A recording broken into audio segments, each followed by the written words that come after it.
What's up, guys? Skyless here with Gears of War Lessons, episode number 17. Be focusing on the Digger. Obviously, I missed the last couple weeks, so to make up for it, I'm going to go ahead and link. It's rare that I see a tutorial on YouTube that I feel touches all the points correctly. So I saw this video the other day from Like Butters. Some of you guys might know him. He posts a lot of Gears videos, lots of montage clip type stuff. But he posted a sniper tutorial over on his channel, so I'm going to link it right here. Key things I want to point out, he stresses the importance of playing against bots and getting lots of repetition with the weapon in order to get better. And I did the exact same thing with Gao 2 when I was trying to improve my torque bow, so it helps a lot. So that's a big thing I'll stress there, so go ahead and check that out. Don't know if I'll ever do a sniper tutorial, because really I think he did a stellar job covering everything, so check it out in addition to the Digger episode, which is right here. I'll go ahead and get into that now. I messed around for a while trying to figure out what the active reloads did with the Digger, and couldn't really come up with anything conclusive. As you can see in the opening clip, it doesn't increase the range of the explosion, or the trigger range, I guess. And the explosion itself, it doesn't seem like it was doing much there either. I couldn't get it really clear on video, but again, didn't really notice any difference. I'm sure there is, but I didn't notice it. During the beta they said it travels faster, but we did Digger races, active versus non-active, and I didn't notice a difference there either. So, jury's out on that. I'd say that getting active isn't that important with the Digger, but obviously if you have it, that's good. So, the big thing with the Digger is, as I said, with the torque bow and snipe, I like to shoot bots in order to get better. With the Digger, it's more about angles and knowing different situations as far as what you can shoot through and what you can't. So the big thing I'll recommend is going through maps like this, as you can see in these videos, and holding on the left trigger, and you can actually see exactly where the Digger will go. So if it won't go through a wall, it'll just stop the line. And if it'll go through a wall, then you'll be able to see the line all the way through. So it's good to kind of go through the maps that have a Digger and see what you can shoot through and what you can't, and kind of take a programmer's approach to it, to seeing what kind of objects or what kind of walls you can't shoot through. And then it'll apply in every single scenario. Like, if you know that a certain type of wall you can't shoot through, then it'll probably be the same on other maps as well. So, after I did that, I noticed my Digger got 10 times better, because I was looking at all these different angles I hadn't even thought about before, and realized all these angles I was trying previously actually don't work. So, even little things like this angle here, I've been using it a lot, and if you're just over too far, like too far to the left, then you won't actually get it all the way down the tunnel. And if you fire it right, you can get it all the way down to the Boltox, so it'll wipe out that whole tunnel. And I've actually used that a lot in scrims as well. It's just an all-around great shot. I'm not going to sit here and go through angle by angle what you should be doing, or different angles. I really want to encourage that you guys do that on your own, and just start up a lobby with one friend or a bot or something like I did here, and walk around the maps and see what you can find. It's fun, really, because sometimes you see these really cool angles that people will never do unless they actually go through the map like this. Alright, so as I get into the actual gameplay portion, I want to go over the big things that I keep in mind when I was using the Digger. And doing this video actually helped a lot, because I started thinking about it more.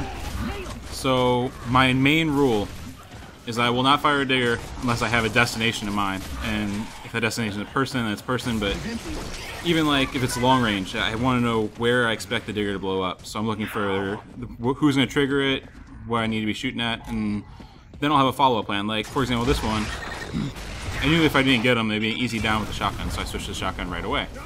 If I thought the Digger would get them, then... Or if I thought the Digger would get them, I wouldn't have switched, but there's really no reason not to in that scenario. So, have a destination in mind, have a target. If you start spamming them, you'll end up wasting shots. So you want to fire quality shots instead of just spamming them all over the map. The big thing with the Digger is, it's new, and it's hard to get that kind of direct hit type kill. So a lot of people just end up spamming their shots and wasting them real fast, and then running back to go grab them again. And I find you get far less kills that way compared to picking a target and having a general idea of what's going to happen with the shot after you fire it. And that kind of goes in line with my next thing, is that there's an ideal range for the Digger, which really is about what I just showed there. It's not close enough to be in shotgun distance, and it's not far enough that it has to go into the ground very long. And if you get into that range, like, here's a good example as well. I'm like in range enough so that they can't really shotgun me, and I can push them around with the Digger, and it's close enough that they can't really react in time to get out of the way. They just have to kind of blind roll and hope that it's away from the Digger. So you want to get into that kind of sweet zone. It takes a while to get used to. It's roughly the distance that the digger can travel before it goes into the ground. And if you fire shots from there, it's much higher success rate. Sometimes I'll go for the direct hits, but really just depends on the scenario. If someone's like looking at me, that's usually when I'll go for a direct hit. But if they aren't specifically looking at me, then I won't go for it. Because you can put it into the ground with the same success and don't risk shooting over their head. And the last thing is you want to stay patient with it. The big thing I notice is that if I try and fire like a twitch weapon, like I might do with the torque or the snipe or even sometimes the boom, then you end up wasting those shots, and you have lots of scenarios where you try and get direct hits, but you end up firing it over their head. Or you fire into battles, like in this scenario, it was a long range shot, I wasn't going to get a kill there unless I got lucky. So if you stay calm and patient, you start moving closer and closer until you get into that ideal range, then you'll have a much higher success rate with the digger. But really, really, the big thing I want to emphasize is every single shot have a target in mind. And if you aren't sure where they are, don't fire. Because if you're wrong at all, you're definitely going to miss the digger. The digger, you have to be so exact on where you're shooting. And really the good thing about the digger that I've enjoyed using is it's something that allows for creativity as far as thinking more outside the box as far as what is the other team going to do, where are they going to move, where's the action happening, where can I expect the action to be, and then placing yourself in the right position to be in that ideal range when the digger comes up. I went from the beginning when I started recording these videos, I was getting maybe 1 kill with the digger per clip, sometimes 2, but I've started to get a lot more 3 for 3s, and even almost had a 8 kill clip the other day.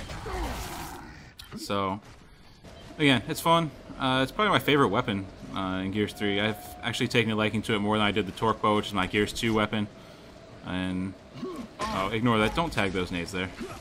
As a side tip, I was experimenting and it was worthless. So yeah, I've actually enjoyed it more than the Torque Bow.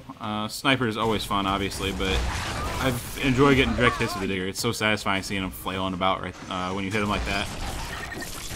And even in matches, I started to get better with it as far as being efficient with my shots and not kind of wasting it.